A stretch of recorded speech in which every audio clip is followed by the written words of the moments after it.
Hello नमस्कार बच्चों, आप लोगों का श्रीवास्तव क्लासेस के चैनल पर स्वागत है। और मैं जो हमेशा कहता हूं कि वही छाएगा जो दुनिया के सामने आएगा। तो इसी क्रम को आगे बढ़ाते हुए मैं आप लोगों के लिए 11 के कुछ महत्वपूर्ण क्वेश्चंस का ट्रिक से सॉल्व करने के तरीकों के साथ आया हूं। आप लोग मेरे वीडियो को पूरी तरह से देखें और ट्रिक्स को समझें और आने वाले एग्जाम्स में इसका फ़ायदा उठाएं। जो भी मॉडल पेपर्स आप देख रहे हैं उस मॉडल पेपर्स में जो सॉल्यूशंस है उसको कैसे फटाफट करना है, उस टॉपिक को बढ़ाते हुए मैं अभी लीनियर इनइक्वालिटीज़ के बारे में आप लोगों को बताने वाला हूं। लीनियर इनइक्वालिटीज़ के भी सम आपके पास जो है मॉडल पेपर्स में काफ़ी दिए गए हैं। आप लोगों को चाहिए कि उसको कैसे आसानी से और फटाफट सॉल्व करें। तो मैं कुछ बेसिक चीज़ों को आपको बता देता हूं पहले, जिसको आप अपने दिमाग पर बैठा लें अच्छी तरह से, ताकि आपको कभी उस पर कोई तरह की प्रॉब्लम ना हो। तो देखिए बच्चों, कुछ बातों को मैं जब बताना चाहता हूं क्या है उस पर ध्यान देंगे कि ये जो साइन है इसे हम लोग जो है क्या पढ़ते हैं, इसे हम क्या पढ़ते हैं। तो इस साइन को हम लोग पढ़ते हैं लेस देन, और इस साइन को पढ़ते हैं हम लोग ग्रेटर देन। तो अब जो है less than and greater than, दो वर्ड आप लोगों को ध्यान देना है कि less than and greater than. अब ये जो आप लोग जब लिखते हैं तो एक्स लेस देन वाई इसको रीड करें, या और इसको पढ़ें तो एक्स ग्रेटर देन वाई पढ़ें। तो ये जो बेसिक चीज़ें हैं इस पर ध्यान देना है। लेस देन और ग्रेटर देन का जो साइन है उसे आप लोग बहुत अच्छी तरह से दिमाग में रखें। अगर इसके साथ यहाँ पर एक लाइन ऐसे दी गई हो तो less than and equal to इसका मीनिंग हो जाता है, और इसमें भी अगर साइन ऐसे दिया गया हो तो ग्रेटर देन एंड इक्वल का मीनिंग इसका हो जाता है। अब जो है आप लोगों को साइन के बारे में जो मैंने बात बताई उसको थोड़ा सा मैं बढ़ाऊंगा इस बात की ओर कि इक्वेशन एंड इन इक्वेशन में क्या डिफरेंस है। इक्वेशन एंड इन इक्वेशन में क्या डिफरेंस होता है उसको आप समझ ले पहले। तो इक्वेशन का मतलब होता है कि जब आपका जो इक्वेशन में कोई भी टर्म्स दिए गए हो तो इक्वल टू का उसमें साइन आएगा इक्वल टू, और इनइक्वालिटीज़ में हमेशा जो है आपका ग्रेटर देन लेस देन का साइन दिया जाएगा। तो इनइक्वालिटीज़ में और इक्वेशन में अंतर यही है कि इसमें एक परफेक्ट और सिंगल आंसर या क्वाड्रेटिक है तो दो यूनिक आंसर ही मिलेंगे, और इसमें सेट ऑफ सॉल्यूशन मिलता है। इसके आंसर इक्वेशन के यूनिक होते हैं और इसके आंसर इनइक्वालिटीज़ में एक से ज़्यादा, यानी कि सेट ऑफ सॉल्यूशन हमें प्राप्त होता है। इन इक्वेशन में हमें सेट ऑफ सॉल्यूशंस मिलते हैं, एक यूनिक आंसर नहीं होता है इन इक्वेशंस का, लेकिन इक्वेशन का सिर्फ और सिर्फ एक आंसर होता है। अगर आप लोगों को अब ये जो छोटी छोटी बातें हैं ये अगर दिमाग में है तो मैं आप लोगों को जो है बताऊंगा कि कैसे हम लोग कुछ और चीज़ों को समझ सकते हैं।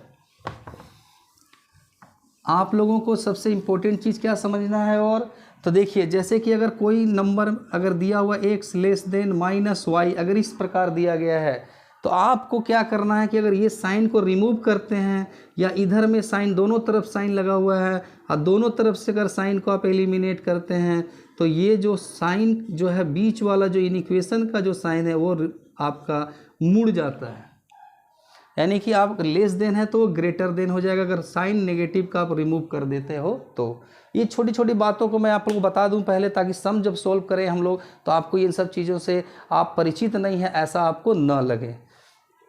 आइए मैं आपको एक सम बना करके दिखाता हूं। जैसे कि आपके सामने क्वेश्चन हमारे पास आया हुआ है, उसको मैं सॉल्व करके आपको दिखाऊंगा।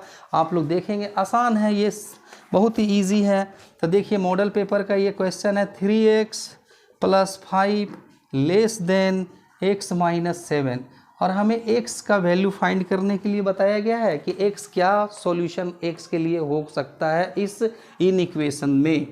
तो देखिए इसको बनाने का एकदम आसान तरीका क्या करो, एक सारे x को आप एक तरफ कर लो, तो आप इसमें कोई साइन का चेंज नहीं करना है, सिर्फ x को आप राइट से लेफ्ट में ले आओ। तो 3x - x, और बिना x वाले टर्म को आप एक साइड कर लो -7, और ये प्लस उधर जाएगा तो -5। इस तरह से आपको क्या मिलेगा 2x लेस देन -12, यहाँ 7 5 को ऐड करके -12 मिला। अब दोनों तरफ से दो को यहाँ से दो को एलिमिनेट करना होगा तो 2 से दोनों तरफ हम डिवाइड कर दें अगर इस तरह से, तो हमारा जो है आंसर मिल जाएगा x का वैल्यू -6, इस तरह से less than x less than -6। कहने का मतलब क्या है कि इस इन इक्वेशन को संतुष्ट करने वाले जो x के वैल्यू होंगे वो -6 के पीछे के होंगे। अगर आप नंबर लाइन पे जाएं तो -6 आप जहां पर दे दो, -6 उसके पीछे का जो क्षेत्र होगा यानी कि -7, -8, ये सब इस इन इक्वेशन के लिए सॉल्यूशन समझा जाएगा। तो इस इन इक्वेशन का जो सॉल्यूशन सेट होगा उसे आप लिख सकते हैं -6 के बाद -7, क्योंकि यहाँ पर देखिए बच्चों लेस देन का साइन है तो 6 को आप यूज नहीं कर सकते हैं। -7, -8 ऐसे पीछे की ओर आप जा सकते हो। तो x को जो है इस सेट का मेंबर होना पड़ेगा। और ये हमारा जो है आंसर नंबर देखना है ऑप्शन में क्या दिया हुआ है। तो इसमें हमारा आंसर नंबर 2 दिया हुआ है बच्चों। ये देखिए 2 नंबर का आंसर इसका सही है। तो ये सवाल आप लोग समझ गए होंगे। तो मैं अगले सवाल पे अब जाता हूँ।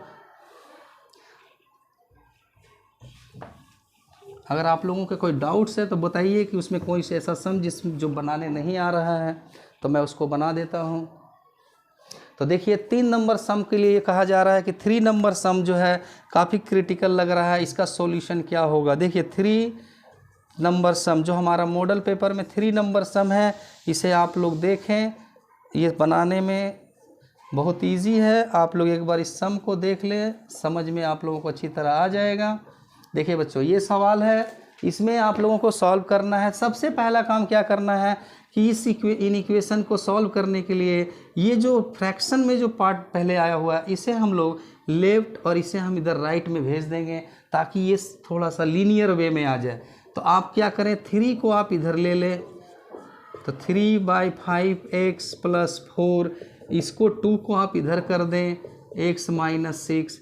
आप थोड़ा फटाफट करेंगे तो आपको क्या मिलेगा, यहाँ एलसीएम आप ले ले 3x + 5 4 = 20, इधर में आपका 2x - 12 इस तरह बनेगा। ये 5 को आपको ऊपर लेके जाना होगा और 3 से इन दोनों को मल्टीप्लाई करना होगा। तो 3 से 3 को करोगे तो 9x और 3 को 20 से करोगे 60। 5 से इन दोनों को मल्टीप्लाई करना होगा क्योंकि 5 इधर उठ के जाएगा। और अब जो है 9x + 60 > 10x - 60। अब देखिए ये 10x ये 9x, आप दोनों को एक तरफ कर दो तो 9x इधर है, 10x को इधर लाएंगे तो -10x हो जाएगा क्योंकि प्लस में है, इधर आएगा तो माइनस हो जाएगा। और ये -60 और ये उधर जा कर के -60 बन जाएगा। ये +60 उधर जाकर -60 हुआ और ये -60 यहीं पे है। आपका यहाँ पर देखिए वैल्यू आ रहा -x और इधर में वैल्यू आ रहा -120। अब क्या करना है कि माइनस को रिमूव करना है। तो मैंने पहले ही बताया था कि अगर दोनों तरफ से माइनस को हटाते हो तो ये वाला साइन आपका रिवर्स हो जाएगा और इस तरह से x का वैल्यू <120 आ रहा है, < 120। यानी कि हम लोग अगर इस सवाल का अगर सॉल्यूशन की बात करें तो हमारा जो है अगर नेचुरल नंबर का सेट हो तो आंसर जो है 1 से लेकर के 120 तक जा सकता है। और अगर रियल नंबर या इंटीजर का सेट हो तो आप इसमें कह सकते हैं कि आपका 119, 120 कुछ इस तरह से, यानी x का वैल्यू <120 होगा। इसका सॉल्यूशन है, देख लिया जाए कि इसका क्या दिया हुआ ऑप्शन में। अगर ऑप्शन हम लोगों का मिल रहा है तो हम लोग ऐसे ही छोड़ेंगे। तो देखिए बच्चों इसका ऑप्शन दिया हुआ है -∞ से 120। तो हम लोग यहाँ पर रियल नंबर में हम लोगों का आंसर के बारे में बताया गया कि रियल नंबर में इसका आंसर क्या होगा। तो -∞ से 120 इसका आंसर बनेगा। यहाँ पर क्लोज ब्रैकेट देना है क्योंकि आपका जो है इक्वल टू का भी यहाँ साइन है। तो चलिए मैं थोड़ा सा आप लोगों को इंटरवल के बारे में भी बता दूं। एक छोटा सा आप लोगों को देखने को मिलेगा, समझ लीजिए उसको भी। तो ये सम आप लोगों ने देख लिया, समझ लिया। अब इसके बारे में थोड़ा सा इंटरवल के बारे में बताता हूं। आप लोग क्लोज इंटरवल ओपन इंटरवल को कैसे लिखेंगे उसके बारे में मैं छोटी सी जानकारी दूंगा। अगर आपका जो है x मान लिया जाए कि अगर आपके पास दिया हुआ है x जो है 1 और 2 के बीच में इस तरह दिखाया जा रहा है और यहाँ पर आपके पास है <= का साइन दिया हुआ है। तो इसका मीनिंग हुआ कि x जो है 1 और 2 पे आएगा इन दोनों के बीच में, और 1 और 2 भी उसमें इंक्लूडेड होगा क्योंकि यहाँ पर लेस देन के साथ इक्वल टू का भी साइन है, तो ये क्लोज इंटरवल का निर्माण करेगा 1 और 2, हमारा जो एक्सट्रीम पॉइंट होगा वो। और अगर इसी को अगर हम इस तरह से ले और इक्वल टू का साइन ना दे तो ये ओपन इंटरवल का रूप लेगा, और ये 1 और 2 एक्सट्रीम पॉइंट होंगे दोनों किनारे के, पर वो दोनों इस x का वैल्यू नहीं होगा। और अब जो है अगर इस तरह से दिया जाए, एक तरफ इक्वल टू का साइन हो, एक तरफ बिना इक्वल टू के लिए हो, तो इसमें एक तरफ ओपन होगा और एक तरफ क्लोज होगा। और अगर एक इधर से क्लोज हो और इधर से ओपन हो तो आप इसको क्लोज रखेंगे 1 को और 2 को ओपन। तो क्लोज और ओपन का मीनिंग है कि अगर क्लोज है, जो जिस साइड क्लोज है वो वैल्यू x का रूप में आएगा, और जो ओपन में है उसका वैल्यू x के रूप में नहीं आएगा। तो थैंक यू बच्चों, आज की वीडियो में इतना ही काफ़ी है, और क्वेश्चंस के लिए आपको मैं अगले वीडियो में बताऊंगा। तब तक के लिए धन्यवाद।